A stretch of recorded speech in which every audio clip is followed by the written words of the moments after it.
山东一位经验丰富的老渔民和表弟2个人出海，结果彻夜未归。几天后，人们陆续在海边发现了2个人的遗骸以及他们所驾船只的残骸。就在所有人都认为这俩人肯定是遇到了风浪不幸遇难的时候，只有老渔民的2个女儿不这么认为。我们的父亲出海打鱼大半生，他肯定不会是因为风浪遭遇不幸的，我们一定要查明原因。嘿，最终这2姐妹耗费2年时间，并且悬赏50万的不懈努力下，真相终于浮出水面。他们的父亲还真不是因为风浪遭遇的不幸，而是在海上遇到了交通事故，最终肇事者被绳之以法。这究竟是怎么回事呢？接下来就听米姐给您说说这个2姐妹不惧艰辛为遇难父亲讨回公道的故事，真人真事儿。这位遇难的老渔民名叫李杰，就在2021年的5月9号那天呢，正好是母亲节。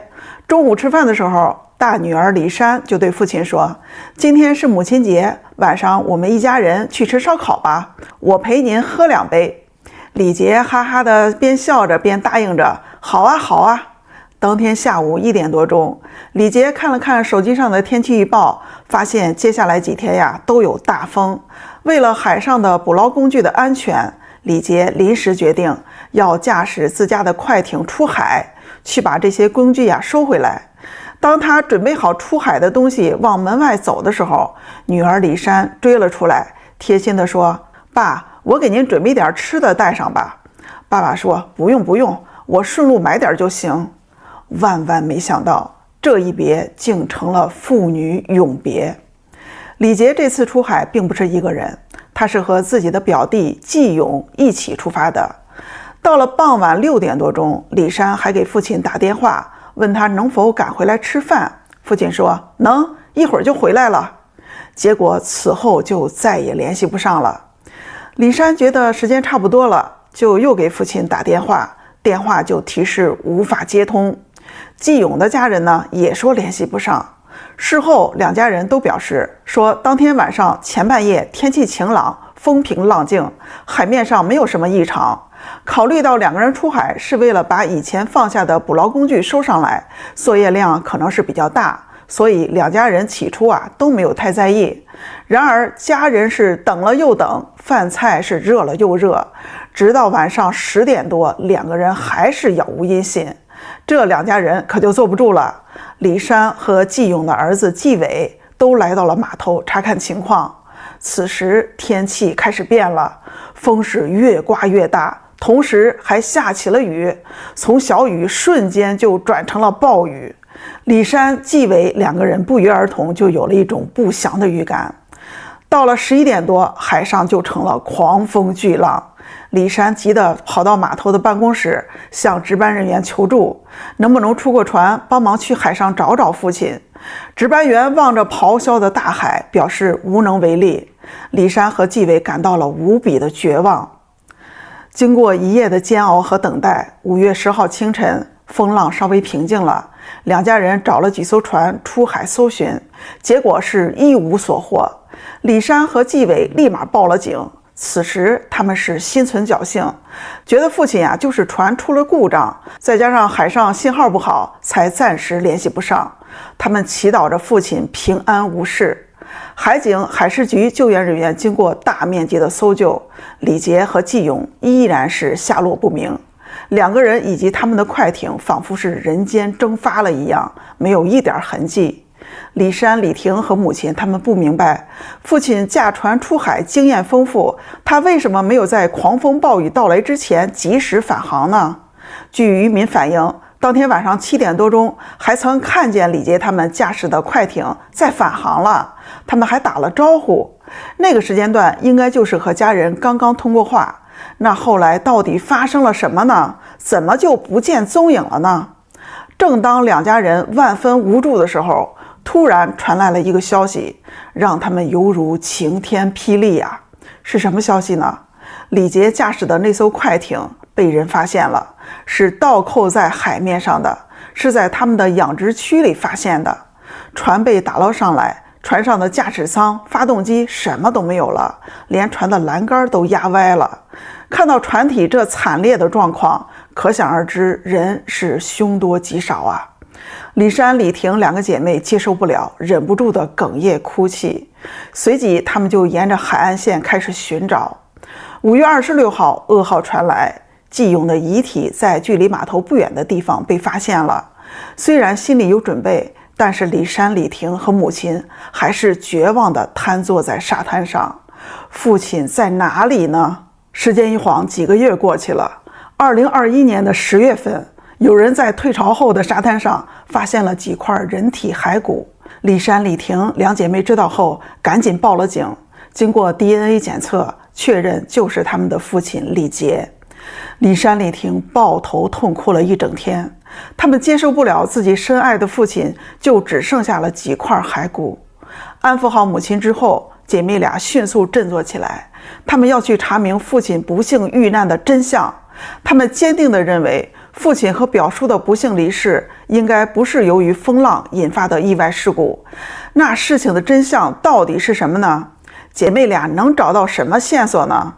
事实上，早在5月份，李杰的快艇被打捞上来的时候，就有几位老渔民看出了反常的地方，说李杰的船尾有明显的凹陷，而且在凹陷的地方还有红色和蓝色的船漆。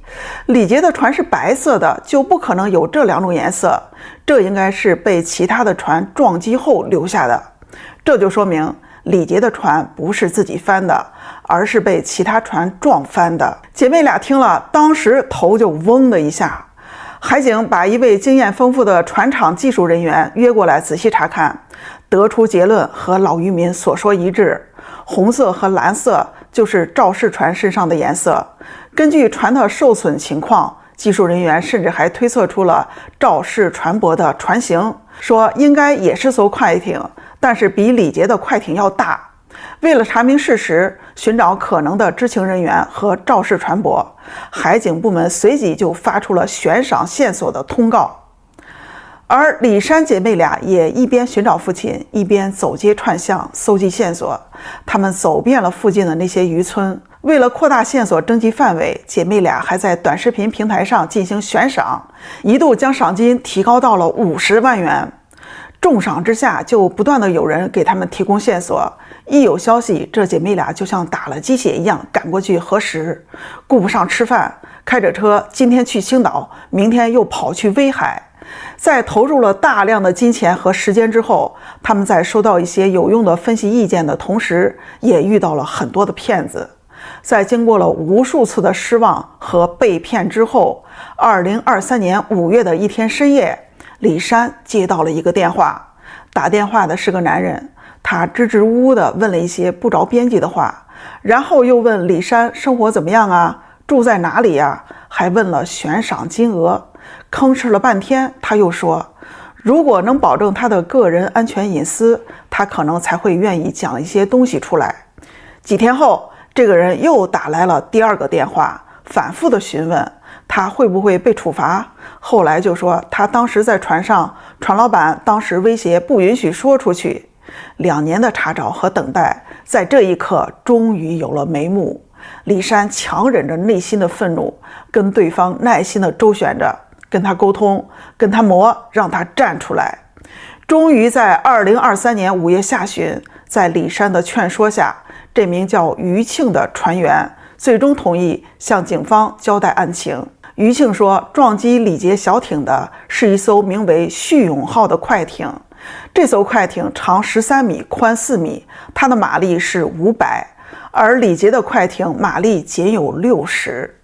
于庆还提到，当时在旭永号上，除了他之外，还有船长孙立以及其他4名船员，其中有3个都是和李杰一个村的。